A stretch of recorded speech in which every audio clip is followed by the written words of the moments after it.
Vous êtes en compagnie de Radio Taïwan International.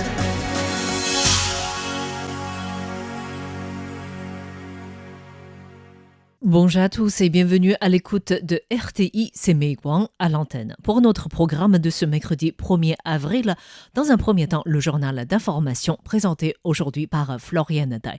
Ensuite, je vais vous présenter le décryptage consacré aujourd'hui au dossier de Fucha, éditeur chinois basé à Taïwan, qui est incarcéré en Chine depuis 3 ans. Ensuite, pour la partie de nos émissions thématiques, tout d'abord Taïwan dans toute sa diversité de Sasa, qui vous présente aujourd'hui le cimetière de Nanshan à Tainan.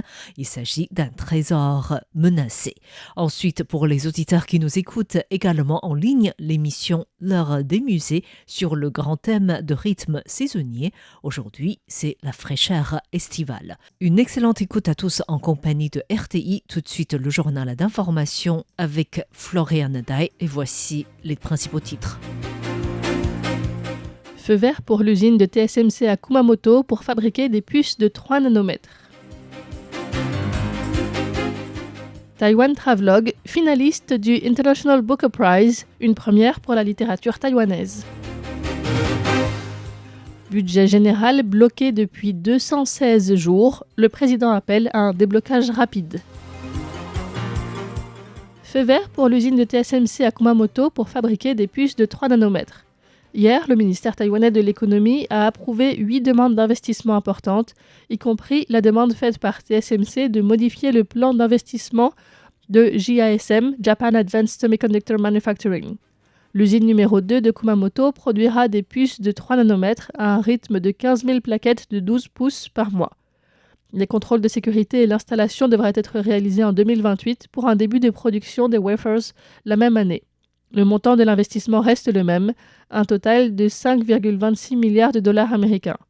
Le ministère a également approuvé la demande de la compagnie TSMC Global d'augmenter le capital de 30 milliards de dollars américains aux îles Vierges britanniques, un fonds qui sera investi dans des dépôts bancaires à terme et des obligations en dollars américains pour générer des intérêts et réduire les coûts liés à la couverture du risque de change.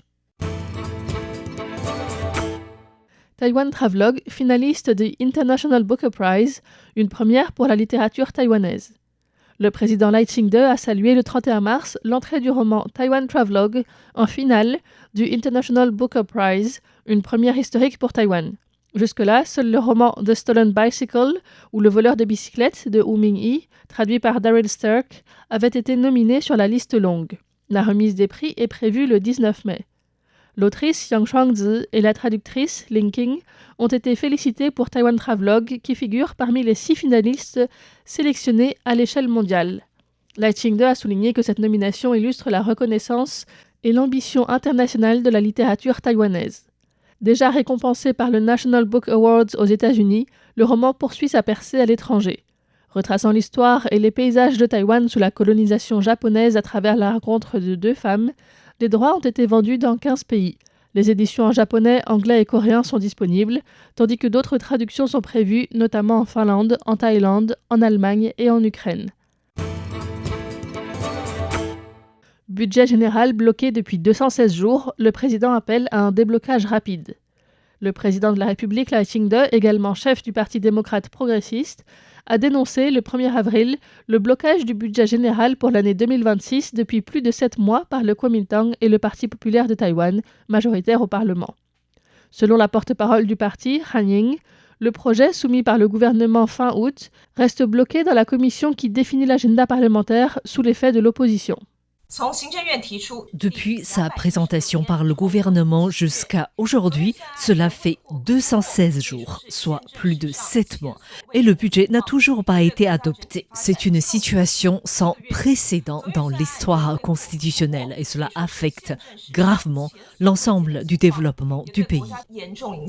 Le président a mis en garde contre les conséquences concrètes de ce retard. Affaiblissement de la compétitivité de Taïwan dans l'intelligence artificielle en cas de non-adoption des investissements prévus, ralentissement du développement de technologies clés comme les semi-conducteurs et les communications, ainsi que des impacts négatifs sur les projets d'infrastructures locales.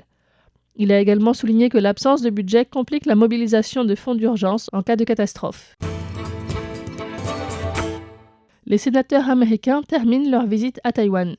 Les sénateurs Jan Sahen, John Curtis, Tom Tillis et Jackie Rosen, à Taïwan pendant la période de vote des budgets spéciaux de la défense, ont tenu une conférence de presse hier à Taipei pour marquer la fin de leur visite. Jan Sahen, du Parti démocrate, a mis en avant 3 points.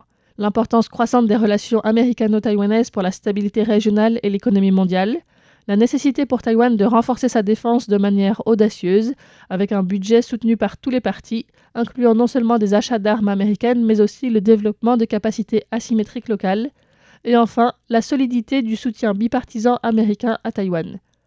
Concernant la possible rencontre Trump-Xi, John Curtis a estimé qu'un dialogue entre les dirigeants américains et chinois n'est pas une mauvaise chose. Au contraire, de meilleures relations entre les deux pays renforceraient la protection de l'île. À ce sujet, le ministre taïwanais des Affaires étrangères, Lin Jialong, a affirmé aujourd'hui devant le Parlement: Je pense qu'à l'approche de la rencontre Xi-Trump, au-delà des conflits au Moyen-Orient et des enjeux liés aux relations entre les deux rives du détroit, nous suivons la situation de très près et menons une communication avec les États-Unis dans l'espoir qu'aucun incident imprévu ne survienne. Les États-Unis renforcent leur soutien à Taïwan avec l'industrie des drones. Selon le site d'information américain Semaphore, un groupe bipartisan de sénateurs a déposé un projet de loi visant à renforcer l'industrie taïwanaise des drones et à réduire sa dépendance à la Chine. Le texte prévoit la création d'un groupe de travail associant le département d'État et le Pentagone pour évaluer les capacités de production des drones et des composants à Taïwan. Le texte appelle le gouvernement américain à développer des chaînes d'approvisionnement alternatives avec Taïwan et d'autres alliés asiatiques pour ne pas dépendre de la Chine.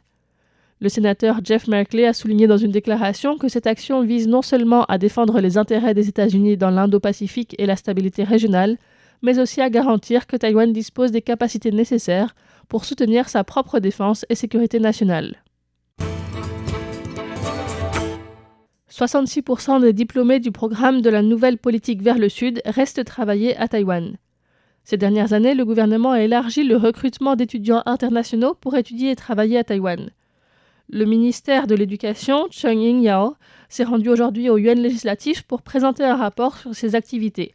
Le programme de coopération industrie-université, dans le cadre de la nouvelle politique vers le Sud, qui vise donc 16 pays d'Asie du Sud et d'Asie du Sud-Est, ainsi que l'Australie et la Nouvelle-Zélande, a déjà vu 8 promotions d'étudiants terminer leurs études, et 66% de ces étudiants sont restés travailler à Taïwan après l'obtention de leur diplôme. Selon le ministère, grâce aux cours et aux stages, les étudiants s'adaptent plutôt à la culture taïwanaise et sont ainsi prêts à entrer sur le marché du travail taïwanais dès l'obtention de leur diplôme. Les statistiques du ministère indiquent qu'entre 2017 et 2024, 56 établissements ont ouvert de telles filières, formant au total près de 30 000 jeunes. Pour l'année scolaire 2025-2026, on compte 90 classes pour 3 150 étudiants. Taïwan saisit plus de 300 kilos de marijuana en mer et dénonce des pressions chinoises. Les gardes-côtes taïwanais ont rendu public aujourd'hui le rapport sur le trafic de drogue en lien avec le cargo Xinjiang-He 168. Ce cargo, intercepté au large du nord de Taïwan, transportait 333 kilos de fleurs de cannabis et 7 Chinois ont été arrêtés. L'opération, menée sous la coordination du parquet de Keelung, a permis d'intercepter le navire le 2 décembre 2025 près de l'îlot Pengja. Le bateau utilise un système d'identification automatique falsifié se présentant comme taïwanais tout en ayant accroché un pavillon malaisien. Il a tenté d'échapper au contrôle et est entré en collision avec un patrouilleur avant d'être arraisonné par une unité spéciale. La cargaison, d'une valeur estimée à 670 millions de dollars taïwanais, environ 19 millions d'euros, représentait l'équivalent de plus d'1 million de doses. La présidente de la Commission des Affaires maritimes, Guang Bilin, a indiqué que Taïwan faisait face à des intimidations de la part de la Chine depuis l'arrestation des suspects chinois. Si nous n'agissons pas ainsi, comment pourrions-nous endiguer le trafic de drogue en mer? Nous espérons aussi que la Chine ne tolérera pas ni ne couvrira ce type d'activité criminelle en mer.